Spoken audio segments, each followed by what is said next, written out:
ಮಂಡ್ಯ ಜನತಾ ದರ್ಶನಕ್ಕೆ ಅಧಿಕಾರಿಗಳು ಗೈರಾದಂತಹ ವಿಚಾರಕ್ಕೆ ಸಂಬಂಧಪಟ್ಟ ಹಾಗೆ ಕುಮಾರಸ್ವಾಮಿ ಅವರ ಆರೋಪಕ್ಕೆ ಧ್ವನಿಗೂಡಿಸಿದ ಸತೀಶ್ ಜಾರಕಿಹೊಳಿ ಸಭೆ ಕರೆದಾಗ ಅಧಿಕಾರಿಗಳು ಹೋಗಲೇಬೇಕು ಅಂತ ಜಾರಕಿಹೊಳಿ ಹೇಳ್ತಾರೆ.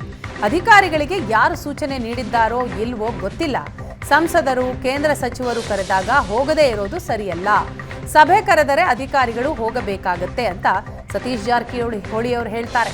ಜಗದೀಶ್ ಶೆಟ್ಟರ್ ಸಭೆ ಮಾಡಿದಾಗ ಜಿಲ್ಲೆಯ ಎಲ್ಲ ಅಧಿಕಾರಿಗಳು ಹೋಗಿದ್ರು. ಸಚಿವರು ಸಂಸದರ ಮಾತನ್ನ ಅಧಿಕಾರಿಗಳು ಕೇಳಲೇಬೇಕು. ಮಂಡ್ಯದಲ್ಲಿ ಏನಾಗಿದೆ ಗೊತ್ತಿಲ್ಲ ಅಂತ ಸತೀಶ್ ಜಾರಕಿಹೊಳಿ ಪ್ರತಿಕ್ರಿಯಿಸಿದ್ದಾರೆ. ಮಂತ್ರಿ ಆಗಲಿ ಕನ್ಸರ್ನ್ ಅವರು ಮಂಡ್ಯ ಇವರು ಸಂಸದರು ಅವ್ರು ಮೀಟಿಂಗ್ ಮಾಡ್ರೆ ಎಲ್ಲರೂ ಹೋಗಲೇಬೇಕಾಗುತ್ತೆ ಅಂಥದ್ದಿದೆ. ನಮ್ಮಲ್ಲಿ ಕೂಡ ಸಾಕಷ್ಟು ಮೊನ್ನೆ ಜಗದೀಶ್ ಶೆಟ್ಟರ್ ಮೀಟಿಂಗ್ ಮಾಡಿದ್ರು, ಎಲ್ಲರೂ ಇದ್ರು, SP ಅವರು DC ಅವರು ಎಲ್ಲರೂ ಕೂಡ ಇದ್ರು. ನಮಗೇನು ಆ ಥರ ಅನಿಸ್ತಾ ಇಲ್ಲ, ಅದೇನು ಬೇರೆ ಕಾರಣಗಳಿರ್ಬೋದು, ಅದು ಗೊತ್ತಿಲ್ಲ. ನಮ್ಮಲ್ಲಿ ಮೊನ್ನೆ ಜಗದೀಶ್ ಶೆಟ್ಟರ್ ಮಾಡಿದಾಗ ಎಲ್ಲ ಅಧಿಕಾರಿಗಳು ಹೋಗಿದ್ರು, ಅಟೆಂಡ್ ಮಾಡಿದ್ರು. ನನ್ನ ಜಿಲ್ಲೆದು ನನಗೆ ಗೊತ್ತಿದೆ, ಇಲ್ಲಿ ಕೂಡ ಹೋಗ್ಲಿಕ್ಕೆ ಅವಕಾಶ ಇದೆ ಅಷ್ಟೇ ಗೊತ್ತು ನನಗೆ. ಇಲ್ಲ ಹಂಗೇನಿಲ್ಲ. ನಾವು ನನ್ನ ಜಿಲ್ಲೆಯನ್ನ ಉದಾಹರಣೆ ಹೇಳ್ತಾ ಇದ್ದೀನಿ, ಇಲ್ಲಿ ಹೋಗ್ಬೋದಿತ್ತು, ಯಾಕೆ ಹೋಗಿಲ್ಲ ಅಂತ ಇನ್ನು ಅವರೇ ಅಧಿಕಾರಿಗಳು ಹೇಳಬೇಕು. ಯಾಕೆ ಹೋಗ್ಲಿಕ್ಕೆ ಅಧಿಕಾರಿ ಇದೆ, ಅವ್ರು ಕರೆದ್ರೆ ಮೀಟಿಂಗ್ ಹೋಗ್ಲಿಕ್ಕೆ ಅಧಿಕಾರಿ ಇದೆ, ಹೋಗಲೇಬೇಕಾಗ್ತದೆ.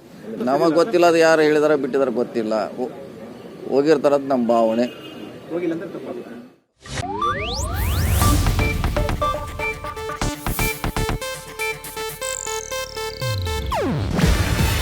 ಇದು ಏಷ್ಯಾನೆಟ್ ನ್ಯೂಸ್ ನೆಟ್ವರ್ಕ್ ಪ್ರಸ್ತುತಿ.